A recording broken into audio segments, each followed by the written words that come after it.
Everybody, I finally have some breaking news surrounding your fourth stimulus payment, as well as your Social Security benefits. Now folks, a fourth round of stimulus payments could be passed through Congress just within a few days. And that's really great news for all of us. Speaker Nancy Pelosi is working hard to make sure that the American people receive more financial aid very soon. And the infrastructure deal, drawn up by the bipartisan group of senators, has been agreed to by President Biden. However, it still needs to be turned into actual legislation to be voted on by the Senate, with more liberal members pushing to pass a reconciliation bill. Everybody, what do you think about Speaker Pelosi? Is she doing what it takes to help out the American people like you and I? Tell me what you think in the comments below. Money for those people who are living way beyond what the Social Security expected them to live, so they in fact can have an increase in their Social Security payment. $0 in federal tax for Bezos in 2011, 2007. Recently leaked data revealed that in some past years, Amazon CEO Jeff Bezos and other billionaires paid $0 in federal taxes. Now Congress, everybody, has a tight schedule. Democrats want to use the month of July to pass both of the bills and more, or at least a $1.2 trillion infrastructure package. Last week, President Biden and a bipartisan group of senators reached an agreement to spend $1.2 trillion on infrastructure. The deal was almost immediately put in jeopardy when Joe Biden later said that his signature for the bill would be dependent on another larger package for his American Families Plan, including investments left out of the bipartisan deal to be passed in tandem with the package. Joe Biden did damage control and walk back his statements over the weekend, but progressives in Congress are still pushing forward with a potentially $6 trillion in spending package. Challenge is whether the Democrats can get their act together and get it on his desk. And I think the battle that's going on is not with Republicans. Republicans are going to support true infrastructure that doesn't raise taxes. But Democrats want to do a lot of other things, and I think they're the ones that are having a hard time deciding how to proceed. Although Biden said that he would sign the $1.2 trillion infrastructure deal when it arrives at his desk, he may have to wait. House Speaker Pelosi said last week that she will hold up the legislation if it gets through the Senate, along with a second reconciliation bill containing a variety of proposals to help the middle class and families, as well as parts of President Biden's American Jobs Plan that didn't garner Republican support. Pelosi told reporters, "Let me be really clear on this. We will not take up a bill in the House until the Senate passes the bipartisan bill and a reconciliation bill." Now, following this two-pronged course could delay the bipartisan infrastructure bill for months. Senate Majority Leader Chuck Schumer said that he would put both bills to the floor of the Senate, but he has not given an exact timeline. Still, Senate Democrats are planning to vote on both in July.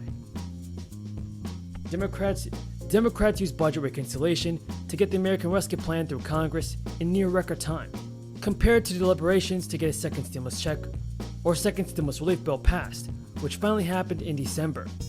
The parliamentary procedure negates the filibuster which the Republicans are currently using to block voting reform legislation from even being debated. With reconciliation, Democrats would be able to pass a second spending package with a simple majority. The 50 senators and their caucus, plus Vice President Kamala Harris as the tie-breaking vote. The speed bump for Democrats would be the centrist senators from their own party, Joe Manchin of West Virginia and Kyrsten Sinema of Arizona. The $6 trillion package being floated by Senator Bernie Sanders is still a work in progress, and there are a few details. Progressives have been pushing for additional stimulus checks and automatic stabilizers to kick in when economic triggers hit. If those are not included presently, their additional would balloon the already high cost of the sweeping package. Progressives in a party like Alexandria Ocasio-Cortez have publicly supported the spending measures and size of the package proposed by Senator Bernie Sanders. But the two centrist senators have expressed reserve about such large spending proposals. Joe Manchin said, "We have to be conscious of the debt. I'm going to give them the benefit of the doubt and listen to everybody first before I make a comment."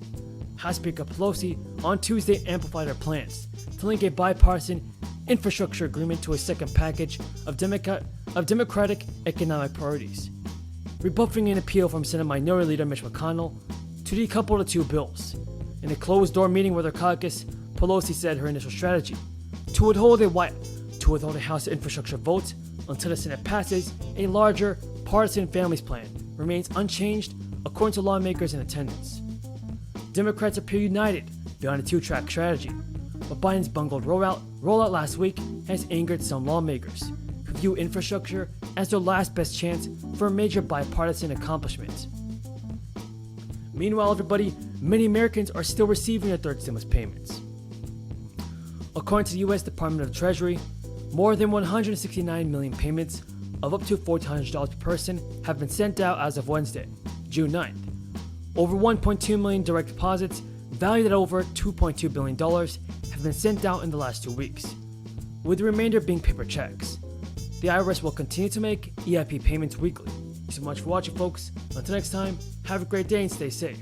Cabinet officials, governors from Western states, and private sector partners this morning to discuss how we can all work together to strengthen prevention, preparedness, and response efforts.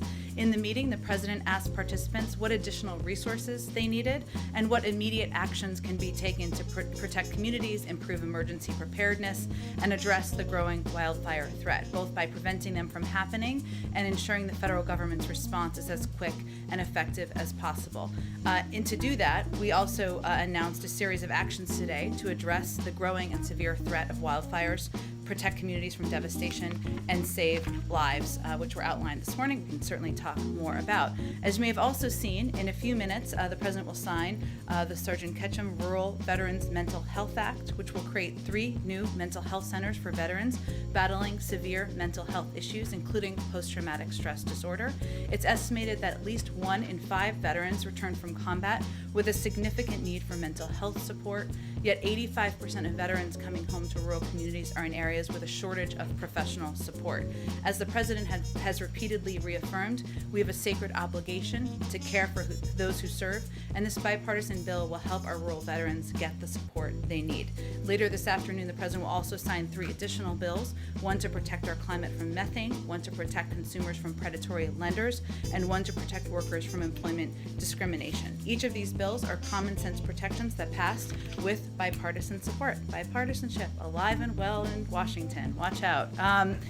Also today, the White House will host a virtual eviction prevention summit to support and facilitate coordination among local public officials, court officials, legal service organizations, local bar associations, community-based organizations, emergency rental assistance administrators, and local philanthropies from cities across the country to work on developing local eviction prevention action plans. This summit is just one of a number of steps we are taking, that we announced last week, I should say, to keep people in their homes by protecting renters and helping state and local governments prevent evictions.